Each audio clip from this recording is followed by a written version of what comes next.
একটা বাস্তব কথা হচ্ছে যে পৃথিবীতে নিজের বলতে কোনো কিছুই নেই।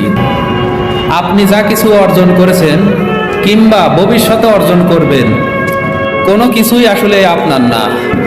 ঠিক যেমনভাবে আপনি যে বাড়িতে থাকেন সে বাড়িটা একদিন আপনার বাবার ছিল, তার আগে আপনার দাদার ছিল, তার আগে আপনার দাদার বাবার ছিল।